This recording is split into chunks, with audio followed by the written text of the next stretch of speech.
special edition of This Week in Iowa, we meet Matthew. All he can do on his own is breathe. We talk to his parents about their struggle with the managed care switchover, and then we hear from the governor, her response to their criticism. Hi, everyone, and thank you so much for joining us here on this special edition of This Week in Iowa from the Iowa State Capitol. I'm Sabrina Ahmed. In July 2015, then Governor Terry Branstad signed an executive order to begin the switchover from publicly run Medicaid to privately managed care. He said the current system wasn't sustainable and touted the potential to save hundreds of millions of dollars. He brought that up in his State of the Union in 2017. We have improved the focus on health outcomes and saved taxpayers $110 million. Publicly run Medicaid was growing at a fast rate. In 2005, Medicaid was 9% of the general fund. In 2015, it had gone up to 19%. Now, in fiscal year 2019, Medicaid spending remains stagnant at 19% of the general fund. Through this whole process, the disabled, most vulnerable population in Iowa has fallen through the cracks. So today we will hear from David and Mary Jo Hudson. Their son Matthew is paralyzed. Throughout this show, you'll hear their issues with managed care and their solutions. You will hear David Hudson be rather critical of the governor. So then I had the opportunity to sit down with her. She said this Medicaid switchover is going to take years to iron out. But let's meet Matthew. 14 years ago, when he was 16, he had a medical issue happen, and he had a brain bleed. He didn't get in a car accident. He didn't drink too much or do drugs, but he had that brain bleed and had to have part of his skull removed. He was in a home for some time, but then he moved in with his parents. His parents quit their jobs to take care of him. They get paid by Medicaid programs to do so. It costs the state about $90,000 a year to give Matthew the care he needs. If his parents placed him in a facility instead, doctors told the Hudsons that would cost the state much more, about $250,000 a year. Listen to their story, starting with the moment they realized their son would be paralyzed. You just take one day at a time and hope for the best. Matt has the ability of a newborn. He can't hold his head up. We're working on some skills of moving your arms and legs, and he's beginning, after 14 years, to respond to some of those tasks, but there was so much damage to his brain. Nothing works quite the same. So what is day-to-day like for you guys? David starts the day. He's in Matt's room at 5:30 in the morning to give him breakfast, exercise his muscles, do just the whole morning routine. Then he has about an hour's nap, and I go in between 7:30 and 8 and give him a bath and get him dressed for the day, do another series of range of motion. We get him out of bed and move him to an apparatus called a stander, where he can stand up. It has a harness that goes over his chest and a cylinder that raises him from a seated position to a standing posture. The benefit of a stander is that it helps his bone integrity, so he's less likely to develop osteoporosis. It helps different muscles work. We try to change his posture every couple of hours so he doesn't develop bed sores, and we do a lot of physical therapy with him. You know, we don't get therapies. I mean, talk to me about what that's been like for you two. You have completely given up your lives to take care of your son. I think my goal when this started was keeping life as normal as possible for the siblings, because, you know, mother worries about the whole nest. And I think our children would say that we did a pretty good job of that. We were faced with a choice. We could bring him home with a lot of training and preparation, or we could move him into a long-term care facility. And we looked into that. And we began to think about, well, we could move to the city where the long-term care facility was, but eventually we came to the conclusion that that just would not be his best. Do you have, and I hate to say this, but any idea how long Matt will? We were told during the injury that the longevity would be about a decade, so we've exceeded that. If we had made the decision to move Matthew to a long-term care facility, he would not be alive today. I mean, he would have gotten sick multiple times. They wouldn't have taken as good a care. They wouldn't be watching him as much. He would not have survived a long-term care facility at all. We will hear a lot more from the Hudsons today. Up next, how they almost lost all of their services. Well, Alexa, give me my Local 5 news headlines. I'm Local 5's Sabrina Ahmed with today's top stories. Set up your flash briefings by adding the We Are Iowa skills to your Alexa app. You'll hear Local 5's top news stories updated 4 times a day. And plan your day with We Are Iowa's most accurate weather team, as I tell you if you need this or these. Go to weareiowa.com/Alexa for easy setup instructions. Alexa, tell me We Are Iowa's most accurate forecast. I'm Local 5 meteorologist Taylor Canoes. John wants a man cave. Liv wants a bigger kitchen. Chris and Courtney want out of their apartment. Real bad. Iowa Realty agents have buyers who are waiting for you. Yes, waiting. Our specialty is connecting you with them, selling your home quickly, and getting you top dollar. Plain and simple. That's why 97% of customers recommend us to their friends. Thinking about selling your home? Consider it sold with Iowa Realty. Why is this former cheerleader I lose all control. taking out her anger? She's giving me black eyes. He's done the exact same stuff to me. On her fiance. You broke the plate and then you storm off. You got scratches on your neck, you got scratches on your back. I don't care. What I care is that you guys are getting physical. That's dangerous. All new season of Dr. Phil. Monday at 4 on Local 5. You're in for a treat, America.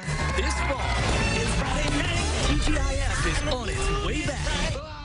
Oh, that's a nail. A night for the whole family. Boom. A mic drop still cool. Yes. No.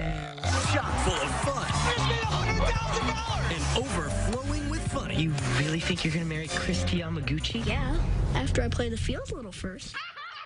Fresh off the boat, Speechless, and Child Support. The new TGIF premieres October 5th on ABC. From the capital city, you're watching This Week in Iowa with Sabrina Ahmed, getting to the heart of what's happening in Iowa politics. Matthew Hudson has been on Medicaid for 14 years. Take a listen to his experience through the years. When we were on state plan Medicaid, we didn't have any problems. Not one problem for like 8 to 10 years. And then like 15 months into managed care, like in the September of 2017, our MCO tells us that they see problems in the way we're doing our caregiving. But the bottom line in their letter to us was that it was their medical judgment that Matthew did not need any in-home medical services. None. There isn't a doctor on earth who can look at Matt in this house and conclude that none of his services are medically necessary. What did they suggest that he do instead? They weren't suggesting alternatives. They were just saying that in their determination, Matthew didn't qualify for the CDAC and CCO services he was receiving. And they said, verbatim, these services are not medically necessary. I would say it was emotional abuse. I mean, you suddenly are thrown into this fear, and honestly, I don't know how families do it who don't have two people working together. Matthew cannot advocate for himself. He doesn't have an ability or the skill. Fortunately, David is very well versed in how politics run and departments and what to do, and we had some suggestions from people and help. I think the appeals process is a gauntlet. It's awful. And here we are writing letters to our MCO. They're not responding. It's difficult for us to know what the deadlines are, what's required of us, even though it's all printed up in the member handbooks. And then we get multiple letters back from our MCO telling us that they're denying our appeal. And so then we have to find a way to look at an administrative law judge getting involved. Well, the day before our hearing, the attorneys from the MCO called our attorney and said, yeah, we're going to dismiss this. But it was gut-wrenching to go through the process, even though we were successful. Medicaid members do not have enough safeguards for them to use the appeal process properly. And I was advocating when I was on the Medicaid Assistance Advisory Council that we needed independent medical review in our state. When an appeal is denied by either the MCO or the administrative law judge, it's transferred to an independent body of medical experts outside of DHS, outside of the MCO. As you heard there, David Hudson was a member of the Medical Assistance Advisory Council. He was appointed by Governor Terry Branstad and its stakeholders who were there to recommend changes to the Medicaid system. In his time, Hudson heard many other stories of disabled Iowans getting lost in the cracks, and he says he stood up for them. Take a listen to one account. The situation with Todd Mao. Todd was a quadriplegic. He'd been injured 30 years before, and DHS had provided non-skilled caregivers to be in his home. He was on a ventilator, and so he needed 24-hour care. At some point in time, the managed care organization decided that his longtime caregivers were going to be disqualified from serving his needs, and so they were dismissed. And Cindy Mao couldn't find RNs or LPNs to take their place. Todd now has to spend time alone at home, and he has an alarm. And Cindy would go to work, and it would alarm when he was in distress. She would rush home, take care of him. Eventually he gets pneumonia, goes to the hospital. He can't come home and convalesce because there's no nursing to take care of him. Transferred to a nursing home. 6 weeks later, he's dead. So I asked the MCO representative at that time, tell me the process that you used to disqualify non-professional caregivers. She did not know the process. I'd even given her the question the week before the meeting. She wasn't aware of what that process was. That's an example of what the governor should have been asking. She should have said to the MCO CEO, why did you disqualify those caregivers? What was your reasoning? They'd been with him for so long, and when you discharged them from their responsibility, Todd Mao's health deteriorated, and eventually he dies. And so Cindy Mao blames the MCO and what they did with her caregivers, getting rid of them. After Hudson's 2-year term, Governor Reynolds did not reappoint him. Coming up next, we hear what Hudson says needs to happen with the most vulnerable population, and later we take those ideas to the governor. Welcome to Quick Trip. Need a dog sitter? Need a hand? Need your wallet? Need some help? Need a slice? Need some roller therapy? Need an extra large? Need me to get that spider out of your car? I'm not going in there. Yeah, that actually happened. If you need it, we have it. QT, more than a gas station. Hello, America! Kelly Pickler and Ben Aaron kick off. The premiere of Pickler and Ben! Cheers to season 2! The most fun on daytime TV happens right here. Wow, Kelly. This is vintage! Come on home Our home is your home. to a show full of heart. $15,000 from us. Y'all are a part of the family. Thank you so much. Today at 9. On Local 5. At Local 5 on your side means answers to your questions. And we're just doing the stories that the community wants us to do, to empower you with something as a viewer that you can move forward with. What drives these people to go above and beyond and be exceptional Iowans? That's stuff we can all use in our own lives. To be able to be that line of connection for people is huge to them. And they can reach out to Local 5, and they're going to get answers. We are Iowa, and it's everything to me. Selfless service is the principle that guides Army National Guard soldiers to be ready whenever disaster strikes. They have a stake in the well-being of the neighborhoods where they live and work. They train part-time to be ready to serve at all times. Selfless service. It's what inspires the men and women of the Army National Guard to be part of something greater than themselves. Visit NationalGuard.com to learn more. You're watching This Week in Iowa, Sunday morning talk focused on the political scene in Iowa. Now, as you heard at the beginning of this show, Governor Branstad said this program would save the state millions, but David Hudson says that's the wrong approach. When I first started on the council, I asked the 3 MCO representatives, what is your cost containment strategy? What is it? Tell me how you're going to control costs in Iowa. All 3 of them said the same thing: wellness and prevention. So wellness, eat more vegetables, stop smoking, walk around the block, turn the TV off. Well, a wellness program will not do anything to change the health status of these long-term service and support individuals. Managed care will not make them healthier. But managed care can maintain their health so that they don't go to the hospital or an intermediate care facility.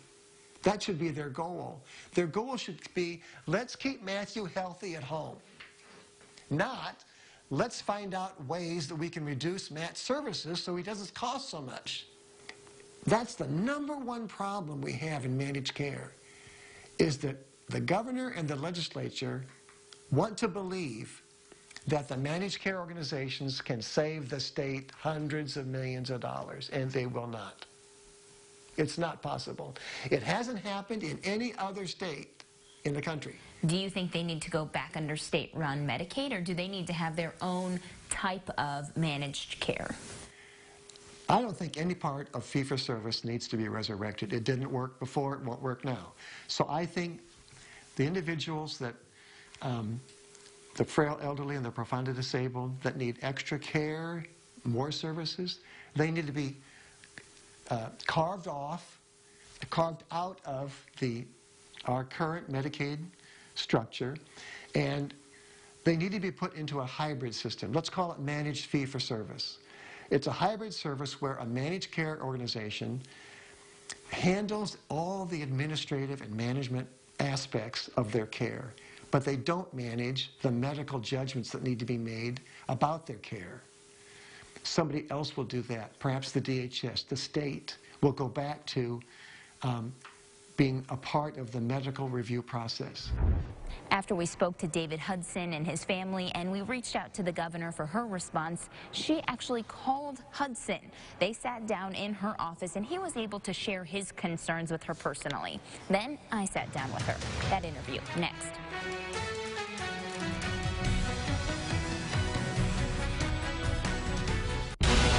We got some new blood this morning, and some pushing the expiration date.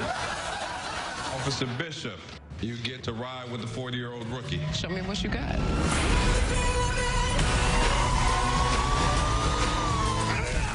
The unicorn! He's laughing at me! I can handle unicorns, all right? This is what we train for. Do you think this is a joke? No, ma'am. I'm here to work and I won't let you down. Sergeant Gray does not appear to be a fan of my presence in this department. Because you're old as hell? Open up, police!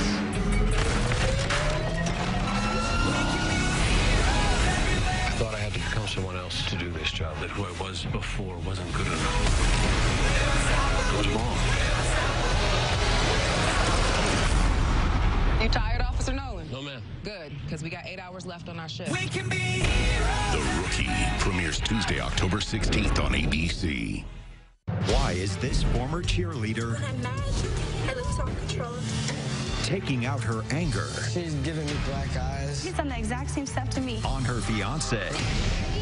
You broke the plate, and then you storm off. You got scratches on your neck, you got scratches on your back. I don't care. What I care is that you guys are getting physical. That's dangerous. All new season of Dr. Phil. Monday at 4 on Local 5.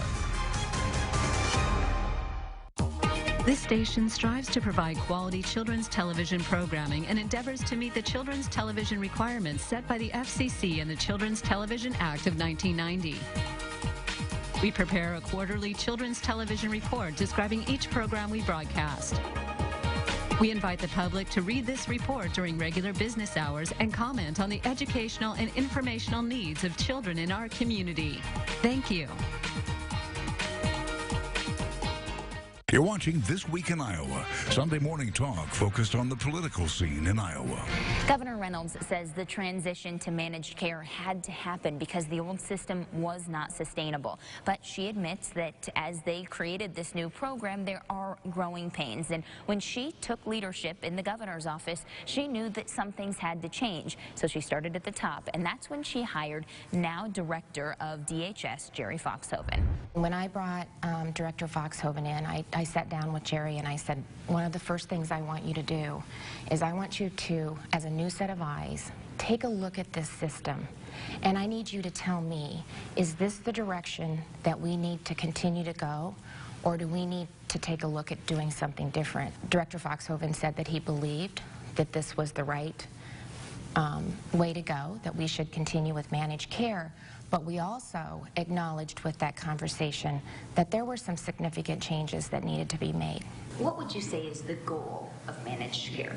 We want to make sure that we are working on patient outcomes, that it's patient-centered. There's 680,000 people that are in the managed care system. And, you know, it was very fragmented. And sometimes they have a lot going on and they weren't going to the doctor. They weren't getting an annual physical. They weren't taking their medications. And so this really helps them manage that's a hard system. But it also, a big piece of that is making sure that we're not cutting, that we can sustain the system going forward. So it sounds like you would say that maybe the two main goals are to promote wellness of patients and also to save the state money. Well, it's not so much about savings. I mean, that's a part of it, but we were not going to be able to sustain the growth.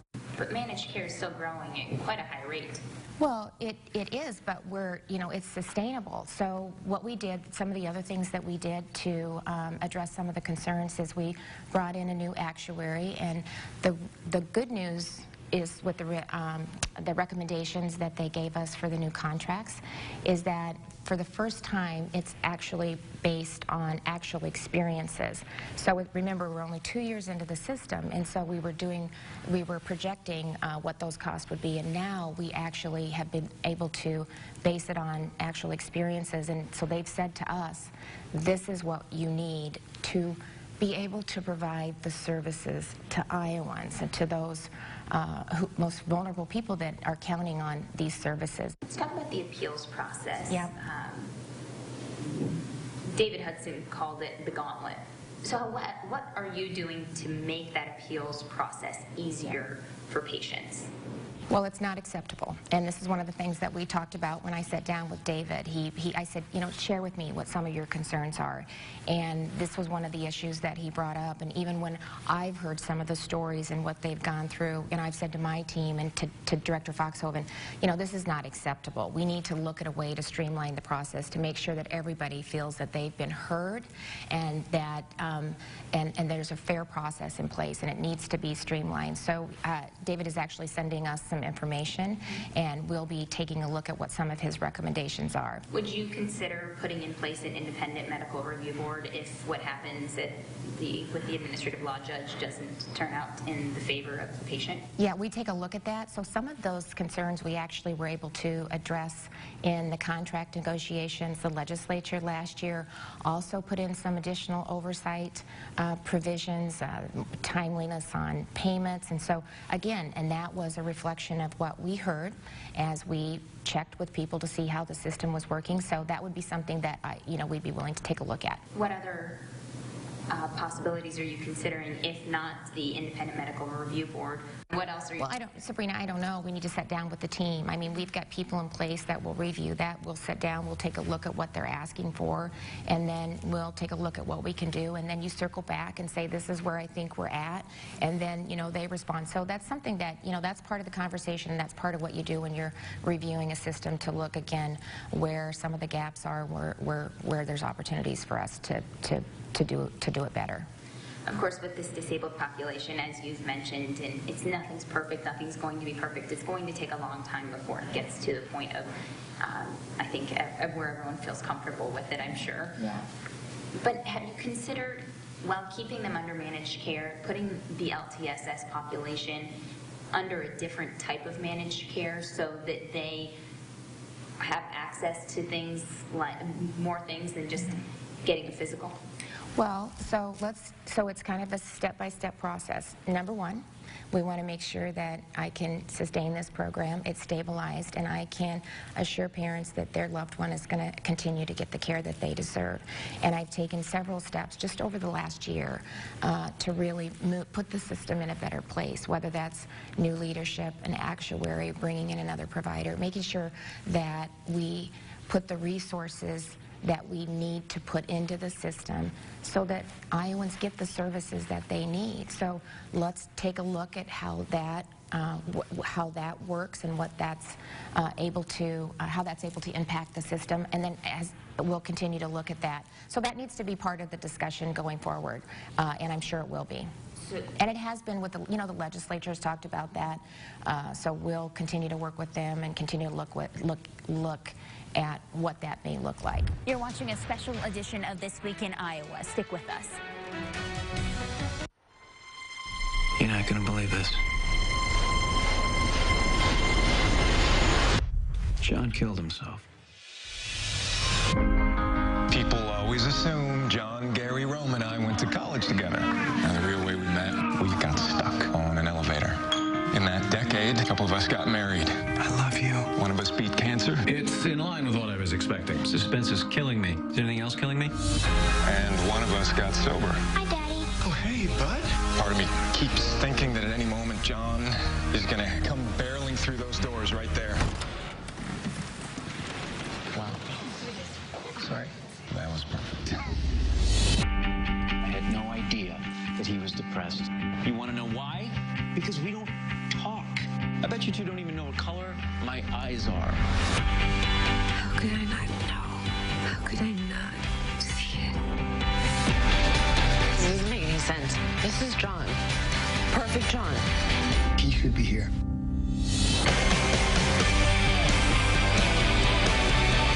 I always say that everything happens for a reason.